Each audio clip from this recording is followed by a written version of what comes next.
Hello everyone, welcome to Okul, India के सबसे affordable learning platform में आप सभी लोगों का बहुत बहुत स्वागत है।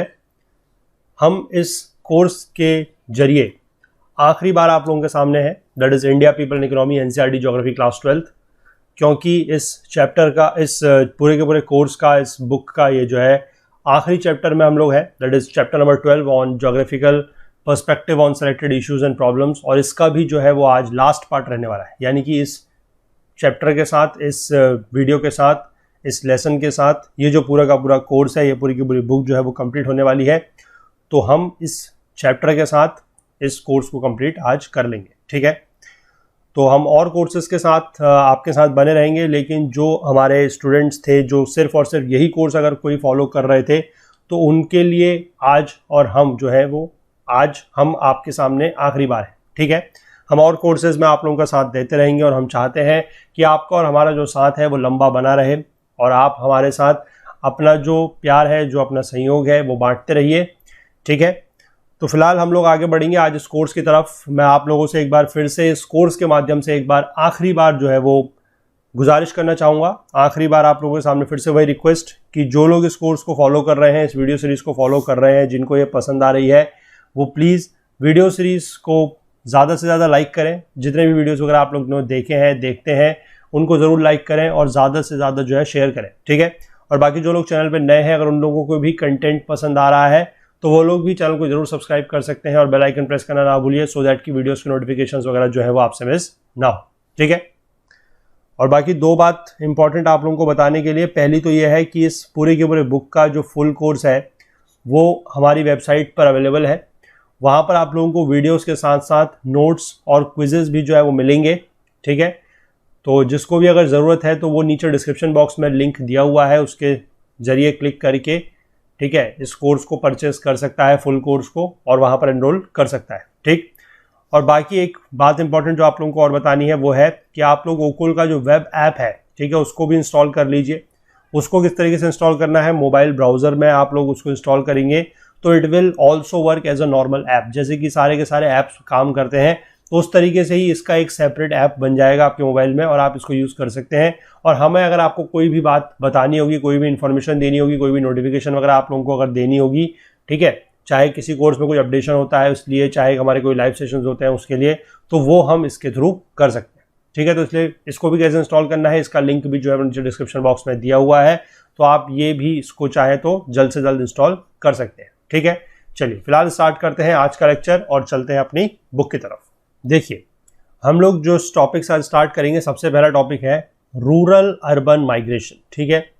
माइग्रेशन का मतलब क्या होता है आप लोगों को पता है, पलायन, ठीक है। रूरल अर्बन, इसका मतलब देखिए, इसको अर्बन रूरल नहीं कर सकते, ठीक। ये दो वर्ड्स एज सच नहीं है, इनका ऑर्डर भी समझना जरूरी है। रूरल अर्बन माइग्रेशन का मतलब है कि रूरल यानी कि ग्रामीण क्षेत्रों से अर्बन यानी कि शहरी क्षेत्रों की तरफ को पलायन हो रहा है, ठीक है। इट इज लाइक दिस, ऐसा है ये, ठीक है। रूरल से अर्बन, इसको आप अर्बन रूरल माइग्रेशन नहीं लिख सकते, ठीक। Population flow from rural to urban areas is caused by many factors, ठीक है। जो पॉपुलेशन फ्लो हो रहा है, ठीक है, पॉपुलेशन फ्लो हो रहा है कहां से, रूरल टू अर्बन, ठीक, रूरल टू अर्बन, इसके बहुत सारे कारण हैं। और क्या कारण है, जैसे कि high demand for labour in urban areas, ठीक है। अर्बन एरियाज में क्या होता है कि काम ज्यादा है लेकिन करने वालों की जरूरत है, तो वहां पर लेबर की ज्यादा डिमांड है। दूसरा आप कह सकते हैं low job opportunities in rural areas, जो ग्रामीण क्षेत्र हैं, जो रूरल एरियाज हैं, वहां पर जॉब अपॉर्चुनिटीज या आप कहेंगे कि रोजगार के अवसर जो है वो कम है, ठीक।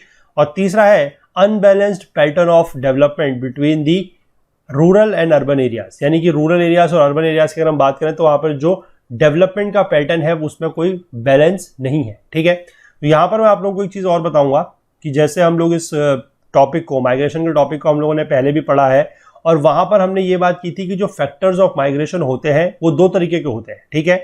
उनमें से कुछ होते हैं पुश फैक्टर्स और कुछ होते हैं पुल फैक्टर्स, ठीक। पुश फैक्टर का मतलब होता है जो आपको आपकी सोर्स से बाहर जाने के लिए मजबूर कर रहे हैं, ठीक है। आप जहां पर रहते हैं वहां से अगर आपको बाहर जाना पड़ रहा है और आप उसके लिए मजबूर हैं, तो वो है पुश फैक्टर, यानी कि आपको क्या किया जा रहा है, वहां से बाहर खदेड़ा जा रहा है, मजबूरी आपके लिए पैदा हो रही है, तो वो एक पुश कर रहा है, आपको धक्का दिया जा रहा है, ठीक। और दूसरा है पुल फैक्टर, जो डेस्टिनेशन है, यानी कि जहां पर आप जा रहे हैं, इस केस में अगर हम बात करें तो अर्बन जो है वो एक डेस्टिनेशन है आपकी, जहां पर आप जा रहे हैं, जो आपका गंतव्य है, वो अगर आपको किसी कारणवश खींच रहा है अपनी ओर, यानी कि वो पुल कर रहा है, तो वो पुल फैक्टर है। अब यहां पर आप देख सकते हैं कि जो ये demand of labour in urban areas है, कि ह्यूमन लेबर की जो डिमांड है वो अर्बन एरियाज में ज्यादा है, ये क्या हो जाएगा, एक this will be a pull factor. ठीक है, ये पुल फैक्टर है क्योंकि ये डेस्टिनेशन बेस्ड फैक्टर है। ठीक, और सिमिलरली अगर हम बात करें कि load job opportunities in rural areas, यानी कि ग्रामीण क्षेत्रों में क्या है कि रोजगार के अवसर कम है, तो ये एक तरीके से पुश फैक्टर है क्योंकि ये वहां की कमी है। ठीक है, और एक चीज मैं आपको और बताऊं, पुश फैक्टर्स और पुल फैक्टर्स जो है आप अपनी भी समझ इसमें लगाइएगा। पुश फैक्टर्स जो है दे आर जनरली और नेगेटिव फैक्टर्स। ठीक है, क्योंकि पुश का मतलब क्या है कि आप अपनी जो नेटिव प्लेस है उसको छोड़ने के लिए मजबूर है इन पुश फैक्टर्स की वजह से, और किसी भी फैक्टर की वजह से अगर आप छोड़ने को मजबूर है तो वो फैक्टर कैसा होगा, it will be a negative factor. ठीक, और वहीं अगर मैं बात करूं पुल फैक्टर की, तो पुल फैक्टर ऐसा है कि वो आपको अपनी ओर खींच रहा है, आपको अपनी ओर अट्रैक्ट कर रहा है, आकर्षित कर रहा है, तो this will be a positive factor. ठीक है, ये छोटी छोटी चीजें हैं जो आप अगर नोट डाउन कर रहे हैं इस तरीके से, तो आप इसको अपने आंसर्स वगैरह में जो है बहुत अच्छे से इन चीजों का यूज कर सकते हैं, क्योंकि ये चीजें मैं आपको अगर बता रहा हूं तो ये आपको कहीं बुक में मिलेंगी नहीं। ठीक है, ये चीजें जो है आप खुद जब चीजें पढ़ते हैं और खुद जब चीजें आपके माइंड में कंसेप्ट डेवलप होता है, आप कंसेप्ट को समझते हैं, तब आप इस तरीके के पॉइंट जो है वो निकाल सकते हैं। दैट पुश फैक्टर क्या है, पुल फैक्टर क्या है, ये तो पता है आपको। पुश फैक्टर एक नेगेटिव फैक्टर है क्योंकि वो आपको उस जगह से जहां के आप मूल निवासी हैं वहां से खदेड़ रहा है बाहर, तो वो एक नेगेटिव फैक्टर होगा। ठीक, और पॉजिटिव फैक्टर पुल फैक्टर कैसे होगा, क्योंकि वो आपको अपनी ओर खींच रहा है। ठीक, चलिए आगे देखते हैं। इंडिया में क्या है कि population in cities is rapidly increasing. जो शहरी क्षेत्र है वहां की जो जनसंख्या है वो बहुत ज्यादा बढ़ती जा रही है। क्यों? Due to low opportunities in smaller and medium cities, the poor people generally bypass this small cities and directly come to the mega cities for their livelihood. जो छोटे शहर है या जो मीडियम सिटीज है, ठीक है, वहां पर क्या है कि वहां पर भी कोई अपॉर्चुनिटीज जो है, जो अवसर है वो भी वहां पर भी बहुत ज्यादा नहीं है, तो इसलिए जो रूरल एरिया से लोग निकल के आते हैं वो इस तरीके के स्मॉल और मीडियम सिटीज में ना जाते हुए वो सीधे क्या होता है कि वो एक बड़े शहर में चले जाते हैं, एक मेगा सिटी में चले जाते हैं। ठीक, a case study below given below to have better understanding of the subject, read it carefully and try to comprehend the process of rural urban migration. यहाँ पर एक केस स्टडी दी गई है, इसके बारे में हम लोग थोड़ा सा पढ़ते हैं। बहुत आसान है, सिर्फ हमें थोड़ा सा कुछ चीजें जो है वो यहाँ पर जानने को और समझने को मिलेंगी, वो देखते हैं क्या है। ठीक है, देखिए, अ case study, Ramesh has been working in contract as a welder on construction site in थालचेर। ठीक है, कोई व्यक्ति है रमेश, ये एक वेल्डर के तौर पर काम कर रहे हैं। वेल्डर मतलब जो वेल्डिंग करता है। ठीक है, वो भी वर्किंग ऑन अ कॉन्ट्रैक्ट, यानी कि कोई उनकी परमानेंट जॉब नहीं है, कॉन्ट्रैक्ट में काम कर रहे हैं। और कहां पर अभी काम करते हैं प्रेजेंट में? थालचेर में। थालचेर एक ऐसी जगह है इन उड़ीसा। ठीक है, जो हमारे इस तरफ के बच्चे हैं उन लोगों को पता होगा कि थालचेर कहां पर है। ठीक है, ये कोल रीजन है उड़ीसा में। फॉर द लास्ट 2 years, 2 साल से वो काम कर रहे हैं इस जगह पे। He moved with the contractor to various places like Surat, Mumbai, Gandhinagar, Bharuch, Jamnagar and so on. ठीक, यानी कि जो उनके कॉन्ट्रैक्टर हैं जिन्होंने उनको काम पे रखा हुआ है, उनके साथ वो और शहरों में भी जा चुके हैं, और शहरों में भी काम कर चुके हैं। ठीक है, और ये मोस्टली आप जितने भी यहाँ पर शहर देख रहे हैं ये सारे के सारे वेस्टर्न पार्ट के शहर हैं। ठीक है, यानी कि सूरत, मुंबई, गांधीनगर, भरूच, जामनगर, ये सारे के सारे आपके वेस्टर्न रीजन के हैं। लेकिन थालचेर आप देख सकते हैं एक ईस्टर्न स्टेट का जगह है। ठीक है, इसके बाद ये समझ गए आप पहले उन्होंने कहां पर काम किया और अभी कहां पर ये काम कर रहे हैं। इसके बाद क्या लिखा हुआ है? ही remits ₹20,000 per year to his father in his native village. Remittance, ये वर्ड जो है रेमिट का मतलब है रेमिटेंस से निकल के आया है। इसका मतलब क्या होता है कि जैसे कोई मान लीजिए व्यक्ति घर से बाहर है और वो बाहर पैसा कमा रहा है और वो पैसा वापस अपने घर भेज रहा है, that is known as remittance. ठीक है, तो यही चीज यहां पर लिखी गई है कि ये 20,000 रुपए जो है वो अपने फादर को घर में भेजा करते थे, अपने जो उनका नेटिव गांव था, जो पैतृक गांव था वहां। ठीक, the remittances have been mainly used for daily consumption, health care, schooling of children etcetera, और part of the money is also used in agricultural purchasing of land and building of houses etcetera. The standard of living of Ramesh family improved significantly. तो वो जो ये पैसा भेजा करते थे 20,000 रुपए सालाना, ईयरली, उसका उनके घर वाले किस तरीके से यूज करते थे?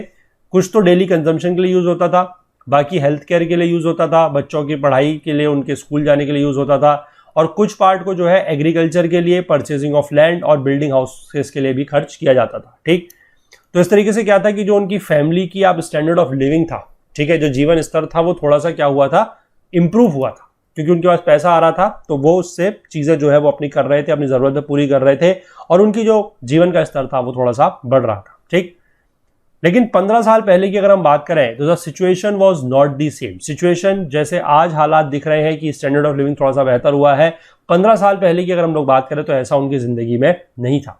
The family was passing through very tough times, ठीक है, परिवार एक बहुत बुरे दौर से गुजर रहा था। 3 of his brothers and their families had to survive on 3 acres of land, ठीक है, उनके 3 भाई थे और उनकी जो पूरी फैमिली हुआ करती थी उनको सिर्फ और सिर्फ 3 एकड़ की जमीन उनके पास थी, सबको जो थे वो इसी के भरोसे रहना पड़ता था। The family was highly in डेप्ट, फैमिली को बहुत ज्यादा, फैमिली किसमें थी, डेप्ट में थी, यानी कि फैमिली ने बहुत ज्यादा कर्जा लिया हुआ था। Ramesh had to discontinue his study after his 9th standard, तो इसी वजह से रमेश को जो है कि 9वीं कक्षा के बाद 9th स्टैंडर्ड के बाद अपनी पढ़ाई छोड़नी पड़ी। And he was further hard pressed when he got married, और शादी के बाद उनको जो था मतलब और ज्यादा तकलीफों का सामना करना पड़ा। ठीक है, simultaneously he was also impressed by some successful out migrants of his village who had been working in Ludhiana and supporting their families in village by sending money and some consumer goods। ठीक है, एक तो बात ये थी कि वो परेशान थे, मतलब अपने घर की हालत देखते हुए और उन सब चीजों से परेशान थे। ठीक, और दूसरी बात ये थी कि जो उसी गांव के कोई और व्यक्ति थे, ठीक है, जो लुधियाना वगैरह जाके क्या करते थे, पैसे कमाते थे और वो अपने घर पैसा भी भेजते थे, कुछ कंज्यूमर गुड्स भी भेजा करते थे, तो उनको देख के भी या उनके बारे में जान के भी वो काफी ज्यादा इंप्रेस थे। ठीक है, तो thus due to abject poverty in the family and perceived job promises at Ludhiana, he made a move to Punjab with his friend। ठीक है, तो 2 कारणों से वो बेसिकली क्या हुआ कि अपने घर को छोड़कर पंजाब चले गए। और 2 कारण क्या थे, एक तो था एब्जेक्ट पॉवर्टी। एब्जेक्ट पॉवर्टी का मतलब है कि बहुत ही ज्यादा गरीबी या बहुत ही ज्यादा क्या कहेंगे आप, निर्धनता। ठीक है, और दूसरा था कि perceived job promises at Ludhiana. Perceived job promises का मतलब कि जैसे उन्होंने अपने गांव के और लोगों को देखा था कि लुधियाना वगैरह में वो जॉब कर रहे हैं, उनके पास काफी अच्छा पैसा है, वो अपने घर में पैसा वगैरह भेजते हैं, तो उनको भी ऐसा लगता था कि यार लुधियाना में जरूर कहीं ना कहीं पर एक अच्छा जॉब का प्रॉमिस है, या अच्छा आप कह सकते हैं कि जॉब की अपॉर्चुनिटी है। तो इन दोनों बातों को ध्यान में रखते हुए वो अपने घर से जो है अपने दोस्त के साथ पंजाब चले जाते हैं। ठीक है, अब यहां पर देखिए आप फिर से अगर आइडेंटिफाई कर पाए तो ये जो 2 फैक्टर्स की मैं बात कर रहा था, पुश फैक्टर्स और पुल फैक्टर्स, बहुत क्लियरली आप लोगों को दिखाई देंगे। ठीक है, ये एब्जेक्ट पॉवर्टी वाला जो है this is a push factor. ठीक, और जो ये परसीव्ड जॉब प्रॉमिस वाला जो फैक्टर है this is a pull factor. ठीक है, आई होप कि आप इनको समझ पा रहे हैं। बिल्कुल ये दोनों के दोनों आपको क्लियरली यहां पर दिख पाएंगे कि कौन सा पुश है और कौन सा पुल है। ठीक, इसके बाद ये लुधियाना चले गए। लुधियाना जाने के बाद उन्होंने क्या करा, he worked there in a woolen factory for 6 months at the rate of only ₹20 per day in 1988। ठीक है, लुधियाना गए और वहां इन्होंने एक वूलन फैक्ट्री में, यानी कि एक जो ऊनी कारोबार में से संबंधित एक फैक्ट्री थी, वहां पर इन्होंने काम किया। और कितने पे काम करते थे, रोज का इन्हें मिलता करता था सिर्फ ₹20। ठीक, और ये बात है सन 1988 1988 की। Apart from the crisis of managing his personal expenditure from this meagre income, he was also facing difficulty in assimilation to the new culture and environment। ठीक है, तो अब ये नई जगह गए थे तो वहां के कह सकते हैं कि माहौल में ढलने में थोड़ा सा इनको तकलीफ हो रही थी। और दूसरी बात ये भी थी कि अपने जो रोजमर्रा के खर्चे थे, ठीक है, वो भी इनसे नहीं हो पा रहे थे क्योंकि पैसा इनको बहुत कम मिल रहा था इस वजह से। ठीक, तो इसके बाद इन्होंने क्या डिसाइड किया, then he decided to change his place of work from Ludhiana to Surat under the guidance of his friend. ठीक है, तो इन्होंने अपने दोस्त से सलाह मशवरा किया और इन्होंने उसके बाद ये निर्धारित किया, ये डिसाइड किया कि अब क्या करना है कि लुधियाना से जो है सूरत चले जाना है। तो ये सूरत चले जाते हैं। ठीक है, he learn the skills of welding in Surat and after he has been moving to different places with same contractor. Surat ये गए और सूरत जाके इन्होंने क्या करा कि वेल्डिंग का काम सीखा। ठीक है, कि किस तरीके से वेल्डिंग वगैरह की जाती है वो काम सीखा। और उसके बाद जिस कॉन्ट्रैक्टर के साथ ये काम कर रहे थे उसी कॉन्ट्रैक्टर के साथ ये आज भी क्या है मूव कर रहे हैं। ठीक है, और उसी को समझाया गया है कि उन्हीं के साथ ये जो है थालचेर में आज की डेट में काम कर रहे हैं। Talcher is in Orissa. ठीक है, इसके बाद though the economic condition of Ramesh family at village improved, he is bearing the pain of separation of his near and dear ones. ठीक है, मतलब आज की डेट में यह है कि उनकी स्थिति थोड़ा सा ठीक है, वो पैसा वगैरह भी ठीक ठाक कमा रहे हैं, घर में पैसा भेज भी रहे हैं, तो इस वजह से उनकी जो फैमिली की कंडीशन है वो तो उनके गांव में थोड़ा बहुत इंप्रूव करी है। लेकिन वो किस चीज का दर्द झेल रहे हैं, वो अपने करीबियों से दूर होने का दर्द। ठीक है, जिसको कहते हैं separation of his near and dear ones, उसका दर्द वो झेल रहे हैं। He cannot shift them with him, वो ऐसा भी नहीं कर सकते कि अपने माता पिता को या अपनी फैमिली को जो है, अपने बीवी बच्चों को जो है अपने साथ शिफ्ट कर लें। क्यों नहीं कर सकते? क्योंकि उनकी जो जॉब है वो टेम्परेरी और ट्रांसफरेबल है। वो कभी भी उनको मतलब जॉब अब कॉन्ट्रेक्चुअल जॉब है, सीधी सी बात है, तो वो टेम्परेरी है, उसमें कोई जॉब सिक्योरिटी वगैरह ऐसा सच नहीं है। और दूसरी बात ये भी है कि वो ट्रांसफरेबल है, ये भी हमने देखा कि वो कॉन्ट्रैक्टर के साथ ही जो है मूव करते रहते हैं, ठीक है। तो अब ऐसी स्थिति में वो अपने बच्चों को, अपनी बीवी को, अपने घर वालों को बुला के कहाँ रखेंगे, ठीक है। तो ये थोड़ा सा प्रॉब्लम थी, तो इस वजह से वो बीवी बच्चे घर में ही रहते थे और बाकी ये अपना बाहर आके काम करते थे, ठीक है।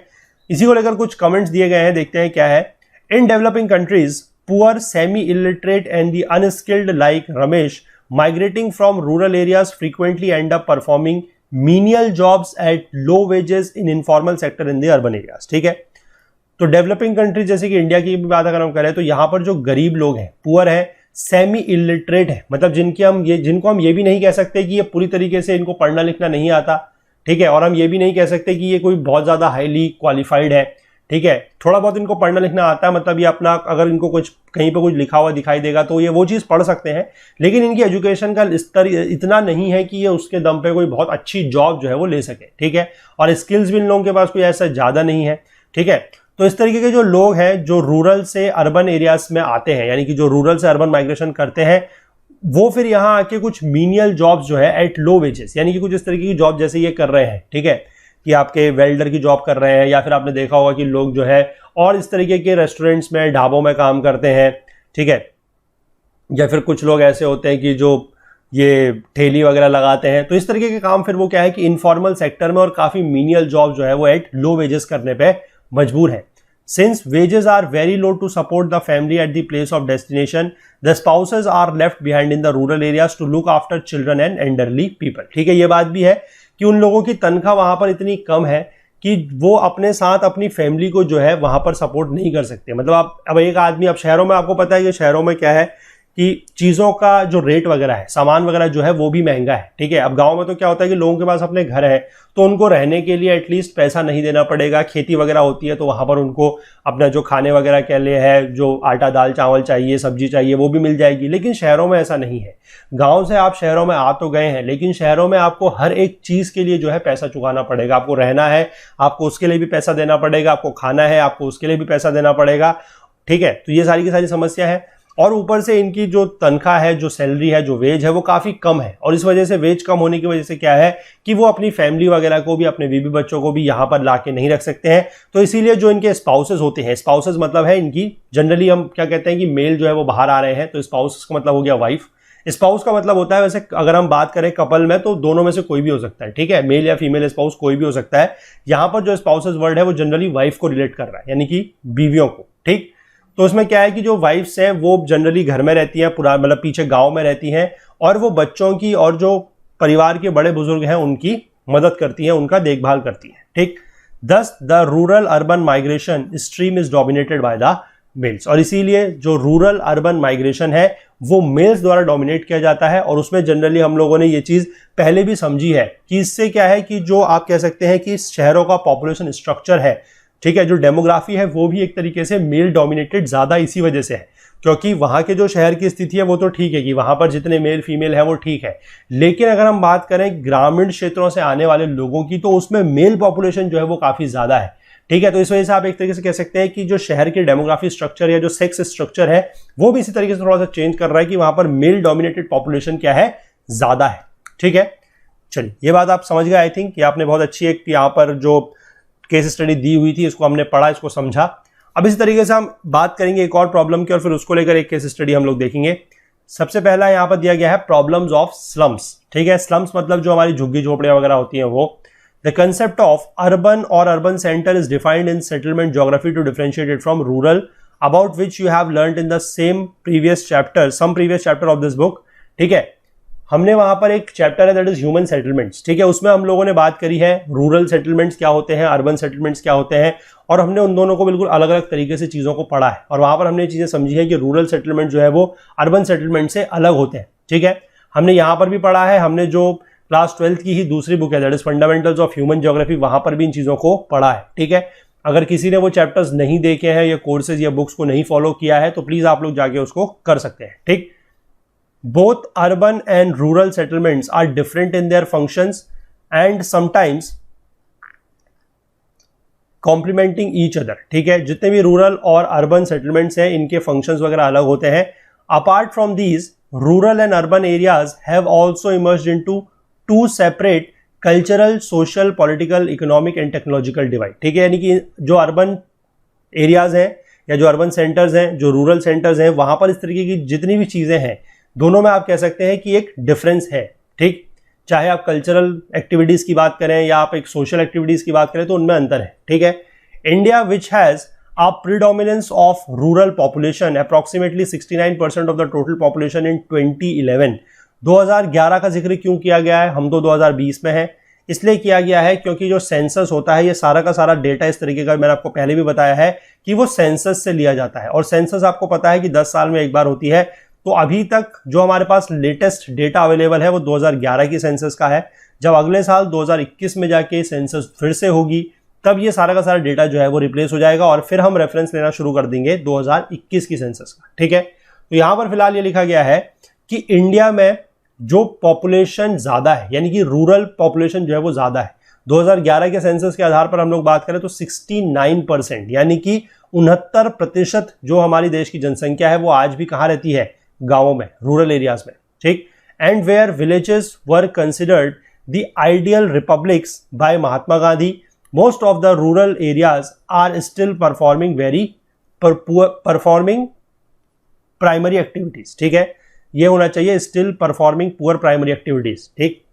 मतलब बात यह है कि रूरल एरियाज में अगर हम आज भी देखें तो प्राइमरी एक्टिविटीज ही जो है वो ज्यादा हो रही है, वहां पर अभी भी और कुछ तरीके की activities, secondary activities, tertiary activities जो है वो वहां तक नहीं पहुंची है।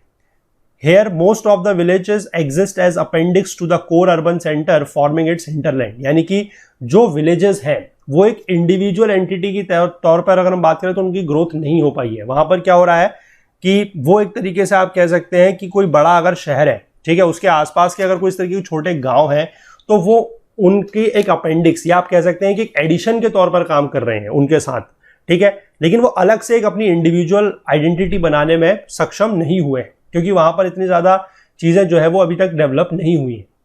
दिस में given impression that urban centres exist as undifferentiated homogeneous entities in opposition to the rural areas. तो इसके हमें एक ये इंप्रेशन मिलता है या ये हमारे दिमाग में कभी बात आती है कि अच्छा फिर ये हो सकता है कि जो अर्बन सेंटर्स हैं वो एक अनडिफरेंशिएटेड और होमोजीनियस एंटिटीज की तरह एग्जिस्ट करते हो। अनडिफरेंशिएटेड का मतलब क्या है और होमोजीनियस का मतलब क्या है? होमोजीनियस का मतलब है समान और अनडिफरेंशिएटेड का मतलब है कि वहां पर कोई भी इस तरीके का डिफरेंस नहीं होगा, कोई भेदभाव या कोई भी अंतर नहीं होगा, ठीक है। लेकिन ऐसा नहीं है, ठीक है। On the contrary, urban centres in India are more differentiated in terms of socio economic, politico cultural and other indicators of development than any other areas, ठीक है। लेकिन हमें मतलब वही लगता है, ऐसा लगता है कि शहरों में ऐसी तरीके की जो होमोजीनियटी है वो होगी, जो अनडिफरेंशिएशन है, जो डिफरेंशिएशन है वो नहीं होगा, लेकिन जस्ट इसका उल्टा है, ठीक है। शहरों में जो डिफरेंशिएशन है वो और भी ज्यादा है। At the top there are farm houses and high pressure, high income groups, localities characterised by well developed urban infrastructure जैसे कि wide roads, street lights, water and sanitation facilities, lawns, well developed green belt, parks, playgrounds and provisions for individual security and right to privacy. यानी कि शहरों की अगर हम बात करें तो वहां पर कुछ इलाके तो ऐसे हैं जहां पर ये सारी की सारी सुविधाएं हैं, ठीक है। और इसी के अगर हम जस्ट एक्सट्रीम देखें यानी कि इसका जस्ट अपोजिट देखें तो वहां पर क्या है, स्लम्स है। स्लम्स मतलब मैंने आपको बताया जो झुग्गी झोपड़ियां वगैरह है वो है, उनका क्लस्टर है, उनकी झुंड है। And colonies of shanty structure. Shanty structure का मतलब है कि इस तरह की कॉलोनीज जिनमें कच्चे मकान बने हुए हैं, लकड़ियों के मकान बने हुए हैं, ठीक है, जिनकी जो स्थिति है वो काफी खराब है, जर्जर स्थिति में वो है। These are inhabited by those people who were forced to migrate from rural areas to these urban centers in search of livelihood but could not afford proper housing due to high rent and high cost of land, ठीक है। अब इन झुग्गी झोपड़ियों में, इन slums में, slums मतलब बस्तियों में कौन रहता है? इनमें रहने के लिए वो लोग मजबूर हैं जो अपने गांव से निकल के शहरों में आए तो है, ठीक है, लेकिन शहरों में मैंने आपको बताया कि यहाँ पर रहने का भी आप लोगों को पैसा देना पड़ेगा, खाने का पैसा तो देना ही पड़ेगा। तो रहने का पैसा उन लोगों को देना है और यहाँ पर क्या है कि जो रेंट वगैरह है वो काफ़ी ज़्यादा है। ठीक है, अगर आप बड़े शहरों की बात करें तो वहाँ पर अगर कोई बड़ा स्ट्रक्चर है, मतलब कोई अगर अच्छा मकान वगैरह है, तो वहाँ पर रहने का पैसा जो है वो कॉस्ट काफ़ी ज़्यादा है। ठीक है, तो इसीलिए फिर वो लोग जो है मजबूर हो जाते हैं इस तरीके की बस्तियों में रहने के लिए। दे occupy environmentally incompatible and degraded areas, तो वो फिर इस तरीके के जो इन्वायरमेंटली इनकम्पैटिबल और डिग्रेडेड एरियाज हैं उनको ऑक्यूपाई करने के लिए मजबूर है। ठीक है, इसमें पिछले पेज में एक स्लम का नाम दिया हुआ है जो हमारा मुंबई का एक स्लम है, दैट इज धारावी। ठीक है, एशिया का सबसे बड़ा स्लम है वो। उसके बारे में आप लोग चाहें तो पीछे जाके पढ़ सकते हैं, पिछले पेज में ये पूरी की पूरी स्टोरी यहाँ पर इसके बारे में कुछ दी हुई है। ठीक है, इसको आप थोड़ा सा आके देख सकते हैं, यहाँ पर आप फिगर में भी ये दिखाया गया है किस तरीके से ये है। ठीक है, इसको आप चाहें तो पढ़ सकते हैं, इसमें ऐसा समझाने जैसा कुछ है नहीं, अगर आपको कुछ नहीं समझ में आएगा तो फिर आप पूछ सकते हैं। ठीक है, आगे देखिए, slums are residential areas of the least choice, dilapidated houses, poor hygienic conditions, poor ventilation, lack of basic amenities like drinking water, light and toilet facilities, etc. ठीक है, यानी कि स्लम्स जो है, जो बस्तियां हैं, वो किस तरीके के रेसिडेंशियल एरियाज हैं, मतलब लीस्ट चॉइस, मतलब जिसको मतलब कोई अपनी इच्छा से वहां पर रहने नहीं आएगा, जिसकी मजबूरी होगी वही वहां पर रहेगा। डायलापिडेटेड हाउसेज है, डायलापिडेटेड हाउसेज का मतलब है कि ऐसे हाउस जो इस स्थिति में पहुंच चुके हैं कि जिनका रिपेयर नहीं किया जा सकता, जो बिल्कुल जर्जर स्थिति में है, जो कभी भी ऐसा है कि गिर सकते हैं, इस तरीके के हाउसेज वहां पर है। हाइजीनिक कंडीशंस काफी खराब है, वेंटिलेशन वहां पर नहीं है, बेसिक एमिनिटीज जैसे कि ड्रिंकिंग वाटर है, लाइट की व्यवस्था है, टॉयलेट की व्यवस्था है, वो वहां पर नहीं है। Open defecation, unregulated drainage system and over crowded narrow street patterns are serious health and socio environmental hazards. Open defecation मतलब खुले में शौच करना, और अनरेगुलेटेड ड्रेनेज सिस्टम यानी कि जो वहाँ की ड्रेनेज सिस्टम है, मतलब जो नदियाँ तो नहीं, नालियाँ वगैरह जो है वहाँ का, उनमें उनका कोई रेगुलेशन नहीं है, कभी भी कहीं पर भी नालियाँ चौक पड़ी हुई हैं, पानी जो है वो गंदा पानी सड़कों में बह रहा है। सड़क तो खैर क्या होती है, वहाँ पर थोड़ी सी गली टाइप की होती है। ठीक है, और जो नैरो स्ट्रीट्स वगैरह है वो बहुत ज़्यादा ओवर क्राउडेड है। तो ये इस तरीके की जो है ये काफ़ी ज़्यादा हेल्थ के लिहाज से भी ये चीज़ सही नहीं है, और सोशियो एनवायरमेंटल हजार्ड्स भी जो इसका है वो भी हो रहा है, यानी कि सामाजिक और जो पर्यावरणिक आप हजार्ड्स है, यानी कि उससे भी कुछ तकलीफें जो है वो लोगों को हो रही हैं। लेकिन फिर वही बात है कि वो लोग मजबूर हैं, उन लोगों के पास जो कमाई हो रही है वो इतनी नहीं है कि वो किसी एक अच्छे घर में रहना अफोर्ड कर सके। ठीक है, तो इसलिए ये सारी की सारी चीज़ें जो है वो छोटे तबके के लोगों के लिए जो इस तरीके के रूरल अर्बन माइग्रेशन करके आते हैं, तो उनको ये सब चीज़ें जो है वो झेलनी पड़ती हैं। Moreover, most of the slum population works in low-paid, high-risk prone, unorganized sectors of the urban economy. ठीक है, तो यहाँ के जो लोग हैं वो लो पेड यानी कि उनको तनख्वाह कम मिलती है। ठीक, रिस्क प्रोन ज़्यादा रहता है, और इस तरीके के अनऑर्गेनाइज सेक्टर्स में वो लोग काम करते हैं। Consequently they are the under nourished, prone to different types of diseases and illness, and can not afford to give proper education to their children. ठीक है, यानी कि उनकी स्थिति ये है कि वो अंडर नरिश्ड है, यानी कि उनका जो कह सकते हैं कुपोषण के शिकार है। ठीक है, कुपोषण के शिकार है, और दूसरी चीज ये है कि उनमें अलग अलग तरीके की बीमारियां होने की चांसेस जो है ज्यादा है। ठीक है, they are more prone to diseases and illness. और दूसरी चीज ये भी है कि वो अपने बच्चों को भी प्रॉपर शिक्षा वगैरह नहीं दे सकते। कैसे देंगे, क्योंकि उनके पास बेचारों के पास रहने को ढंग से खाने को पैसा है नहीं, वो बच्चों को शिक्षा किस तरीके से देंगे। ठीक, the poverty makes them vulnerable to drug abuse, alcoholism, crime, vandalism, escapism, apathy and ultimately social exclusion. तो इस तरीके की जो गरीबी है और जो इस तरीके की वो तकलीफें झेलते हैं, उससे आप कह सकते हैं कि उनका जो एक पर्सनल स्ट्रक्चर भी है, यानी कि एक पर्सनल लेवल पर भी आप कहें या मेंटल लेवल पर आप कहें कि उनकी स्थिति जो है वो खराब हो जाती है। ठीक है, और उसमें से कुछ लोग ऐसे हैं जो ड्रग एब्यूज में पड़ जाते हैं, एल्कोहलिज्म मतलब नशा वगैरह करने लगते हैं।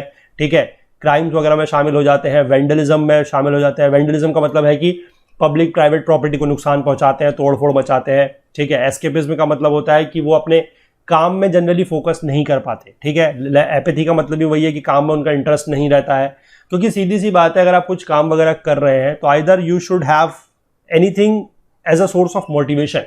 ठीक है, और आज की डेट में अगर आप बात करें तो पैसा एक सोर्स ऑफ मोटिवेशन है। काफी सारे लोगों के लिए पैसा भी एक मोटिवेशन है, या फिर आपको कोई भी आप काम कर रहे हैं तो उसके लिए आपके पास एक पैशन होना चाहिए। ठीक है, अगर पैसा वगैरह नहीं भी है तो आप काम तभी कर सकते हैं when you have a passion for that. ठीक, हालांकि पैसा होना थोड़ा बहुत जरूरी है, बिकॉज आइदर तो बेसिक जो नीड्स हैं आपकी, खाना है, रहना है, वो आप फुलफिल नहीं कर सकते। मतलब एक बेसिक लेवल तक, एक बेसिक आप कहेंगे कि उसमें पैसा होना जरूरी है, लेकिन काम भी आप तभी ज़्यादा अच्छे से कर सकते हैं when you have more passion for it. जैसे आप लोग भी हैं, बच्चे हैं, अगर आप लोग हैं, पढ़ने वाले हैं, आप लोगों का टारगेट है एग्जाम क्रैक करना, तो आप जोर जबरदस्ती तरीके से पढ़ाई नहीं कर सकते। ठीक है, ये बात आप लोगों पर भी लागू होती है, थोड़ा सा अलग तरीके से हालांकि, लेकिन आप लोगों के ऊपर इस तरीके से लागू होती है कि अगर आप लोग पढ़ाई करने वाले बच्चे हैं तो आप लोगों को एक पैशन जो है, एक इनर इंस्पिरेशन जो है वो अपने अंदर रखना पड़ेगा।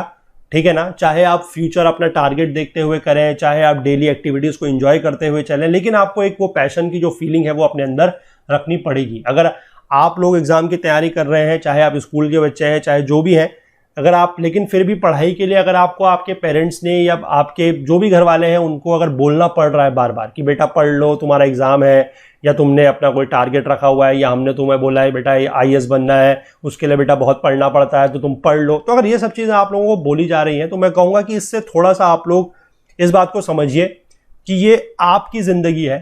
ठीक है, घर वाले आपके भले ही बोल रहे हैं, लेकिन अगर आप नहीं भी कर रहे हैं तो घर वालों का ऐसा उससे कोई नुकसान नहीं है। ठीक है, लेकिन अगर आप करते हैं तो इसमें आपका भी फायदा है और आपके घर वालों का भी फायदा है। ठीक, और आपसे जुड़ा हुआ जितना भी पूरा का पूरा परिवार है, आपके दोस्त हैं, समाज है, आपका मोहल्ला है, जितने भी लोग हैं, सब लोगों को आपसे एक बड़े प्राउड फीलिंग आएगी अगर आप ये जो टारगेट लेके चल रहे हैं अगर आप उसको अचीव कर लेते हैं तो। ठीक है, तो इसलिए मैं आप सभी लोगों से ये रिक्वेस्ट करूंगा कि थोड़ा सा अपने अंदर एक फीलिंग ऑफ पैशन, ठीक है, जिसको कहते हैं कि अंदर की ज्वाला को जगाए रखिए। ठीक है, और रोज अपने मेहनत से और बिल्कुल अपनी हिम्मत से जो है पढ़ाई करते रहिए। ठीक है, और अगर आप सच्ची मेहनत करेंगे, ईमानदारी से अगर आप मेहनत करेंगे तो आपको उसका फल जो है वो जरूर मिलेगा। ठीक, चलिए आगे देखते हैं। लैंड डिग्रेडेशन को लेकर बात करेंगे अब हम। The pressure on agricultural land increases not only due to the limited availability but also by deterioration of quality of agricultural land. ठीक है, कि एग्रीकल्चर लैंड के ऊपर जो प्रेशर पड़ रहा है उसका एक कारण तो यही है कि उसकी अवेलेबिलिटी लिमिटेड है। ठीक है, और पॉपुलेशन जो है वो इसके ऊपर बहुत ज्यादा निर्भर है, एक तो ये कारण है।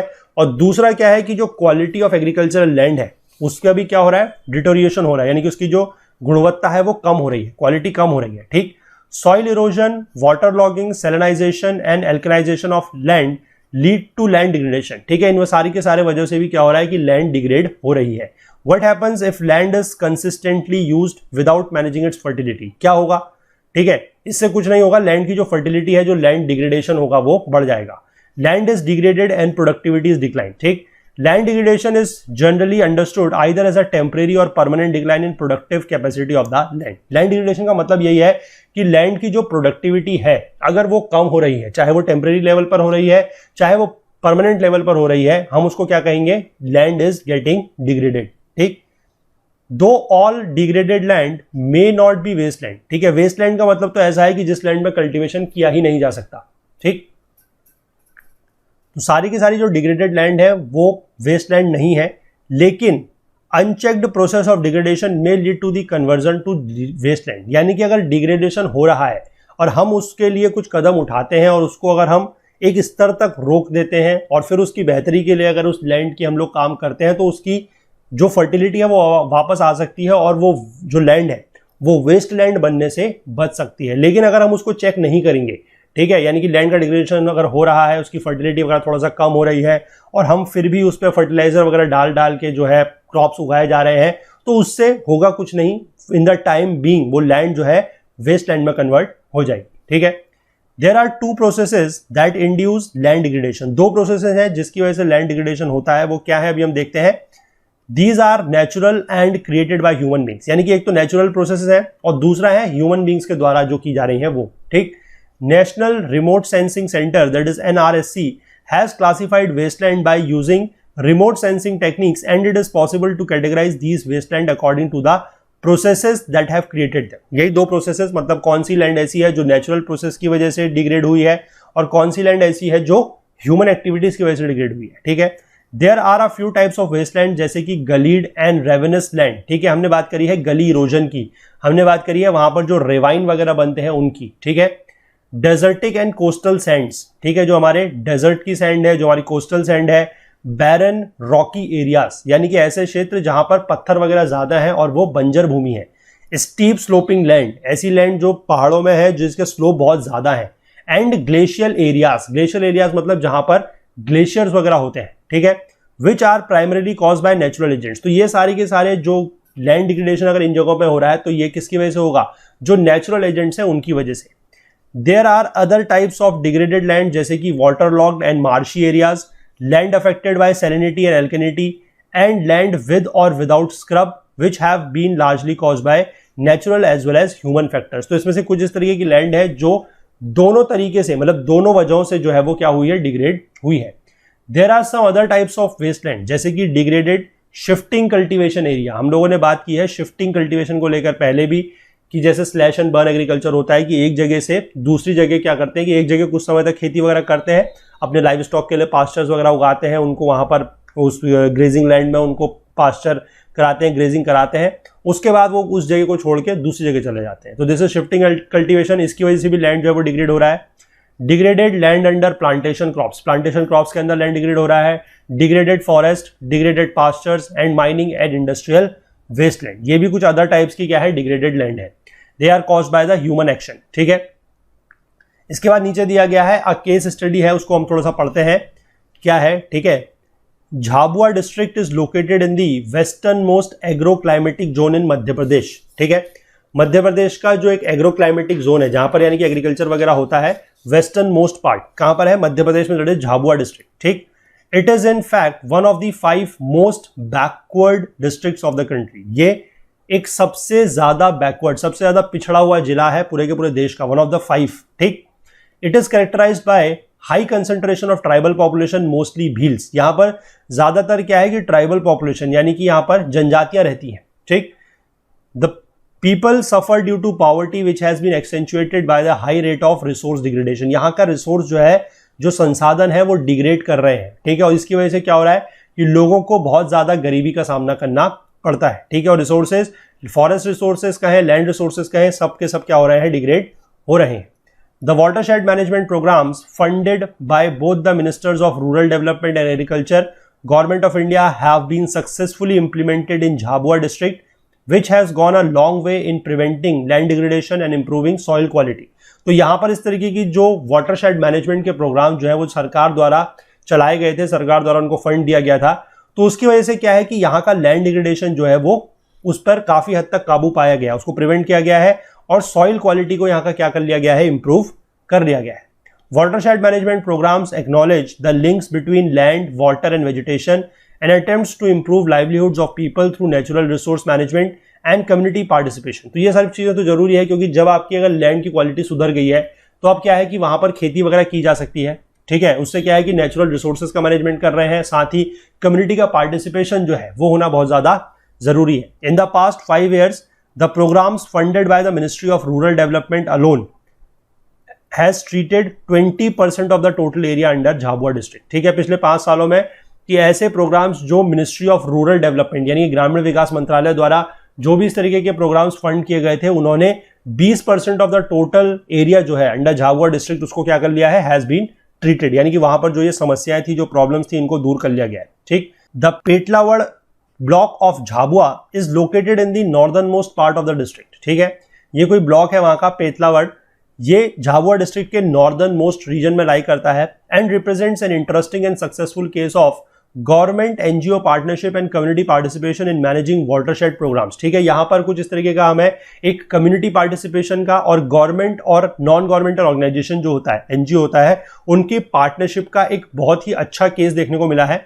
ठीक है, the Bhils in the Petlawad block for example through their own efforts have revitalized large parts of the common property resources। ठीक है, common property resources के बारे में हम लोग जो है अपने land resources वाले चैप्टर में बात कर चुके हैं। common property resources का मतलब होता है जैसे गांव वगैरह में कुछ ऐसी जमीन है जिसको एक से ज्यादा लोग यूज करते हैं, या आप कह सकते हैं कि सभी गांव वाले उस रिसोर्सेज का, उस जमीन के जितना भी रिसोर्सेज है उसको यूज करते हैं, उसी को बोला जाता है common property resources। ठीक है, each household planted and maintained one tree on the common property, कि common property जो है वहां पर हर परिवार ने एक एक पेड़ उगाया है और उसका मेंटेनेंस भी किया है।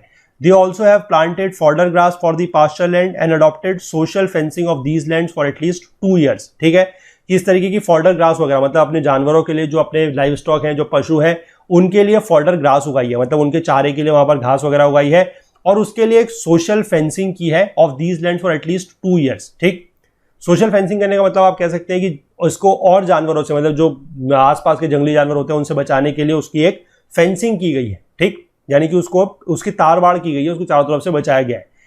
Even after that, they say there would be no open grazing on these lands, but stall feeding of cattle, and they are thus confident that the pastures they have developed and would sustain their cattle in the future. ठीक है, वहां पर उन्होंने ये बोला कि कोई open grazing नहीं होगी. ओपन ग्रेजिंग नहीं होगी मतलब वो ऐसा नहीं है कि वहां पर पशुओं को छोड़ दिया जाएगा तो वो उस जगह पर ग्रेज करते रहेंगे. वहां पर स्टॉल फीडिंग की जाएगी. स्टॉल फीडिंग का मतलब होता है कि थोड़ा थोड़ा जो चारा है वो वहां से लेके अपने पशुओं को जो है वो दिया जाएगा. और इस हिसाब से वो इस बात का उनको कॉन्फिडेंट है पूरा का पूरा कि जो भी उनके लाइव स्टॉक है, यानी कि जो भी उनके पास पॉपुलेशन है एनिमल्स वगैरह की, वो इस कॉमन प्रॉपर्टी के जितने भी रिसोर्सेज हैं, जितना भी ये वहां पर फॉडर ग्रास वगैरह लगाई गई है, उसके दम पर वो उनका फ्यूचर सस्टेन्ड है, सिक्योर्ड है.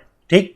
An interesting aspect of this experience is that before the community embarked upon the process of management of the pasture, there was encroachment on this land by a villager from an adjoining village. ठीक है, मतलब पहले ऐसा था कि जब उन्होंने ये इसका जो कॉमन प्रॉपर्टी वाली लैंड की मैं बात कर रहा हूं, अगर जब तक उन्होंने इसका काम इस पर शुरू नहीं किया था, मतलब जब तक उन्होंने इस पर मैनेजमेंट वगैरह नहीं करना शुरू किया था, तो इस जमीन को जो है वो किसी पास के गांव वालों ने क्या कर रखा था, कब्जा कर रखा था इसके ऊपर.